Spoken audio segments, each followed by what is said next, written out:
Jadi saya datang di sini sebagai petani muda, Bapak. Jadi 2019 saya memutuskan untuk pulang ke kampung untuk menjadi petani dan sedang memperjuangkan diri untuk terus menjadi konsisten. Ya walaupun sekarang kita lihat di NTB dengan pertanian yang sangat sulit, termasuk kita lihat bukit-bukitnya ditanami jagung dan kami merasa keresahan itu sangat luar biasa. Tetapi Nama Anda siapa? Airil Sukma. Panggilan? Airil. Airil. Ya. Airil usia berapa? 27. 27 dan memilih bertani. Iya. Luar biasa. Kami punya komunitas namanya Bonjor Organik dan itu memang tugas kita untuk menghasilkan produk pertanian yang sehat rencananya. Mudah-mudahan itu ini. Kebetulan tahun 2020 saya menjadi pemuda pelopor untuk mewakili NTB di bidang pangan. Nah, alhamdulillah dari prestasi ini. Semenitnya habis. Oke, pertanyaannya bagaimana peran pemuda ke depan untuk di bidang pertanian dan yang terakhir adalah bagaimana mengatasi supaya pertanian ini ramah lingkungan di NTB. Ini, pertama soal bagaimana pemuda sebetulnya Anda yang harus berbagi pengalaman. Ini apa yang Airil kerjakan adalah rute penting yang banyak anak-anak muda tidak melihat. Kalau ditanya sektor apa yang sampai kapanpun akan ada. Salah satunya adalah sektor pangan. Pangan. Nah banyak di antara anak-anak muda mau di sektor pangan tapi di hilir. Hilir itu apa? Bikin kafe, bikin restoran, itu hilir.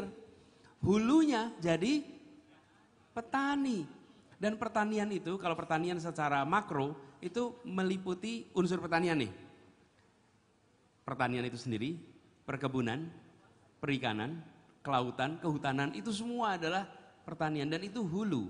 Jadi kalau ada anak muda mau ambil sektor yang dalam jangka panjang akan selalu eksis, salah satunya sektor pertanian. Jadi Airil, saya malah salut dan menurut saya Anda harus promosikan lebih banyak lagi. Anak-anak seperti Anda nih. 73% dari petani Indonesia berusia di atas 45 tahun. Ya, sehingga kita cuma punya seperempat nih yang usia di bawah itu. Kita akan kekurangan stok petani di masa depan. Kemudian pertanyaannya, apa tugas pemerintah? Supaya anak muda mau ke pertanian. Sektor pertanian harus menjadi sektor yang membawa kesejahteraan bagi petaninya. Kalau menjadi petani tidak sejahtera, mana ada yang mau jadi petani? Betul tidak? Dan itu salah satu masalah utamanya. Petani tidak sejahtera sehingga anak muda tidak mau jadi petani. Anda masuk di sektor yang unik. Karena Anda masuk ini kemudian membawa gagasan pertanian yang berkelanjutan. Betul tidak? Nah pertanian berkelanjutan ini udah punya segmen pasarnya. Karena itu segmen pasar ini bagus. Anda karena menawarkan berkelanjutan. Pasti menggunakan pupuk yang serba organik, semuanya serba ramah lingkungan. Nah, itu pasarnya besar tuh, bagus di situ. Tapi kami melihat seluruhnya bagi pertanian tradisional harus diubah. Karena itu kenapa kita merencanakan reformasi, namanya bukan sekedar pertanian. Kita mau melakukannya revolusi agromaritim untuk Indonesia.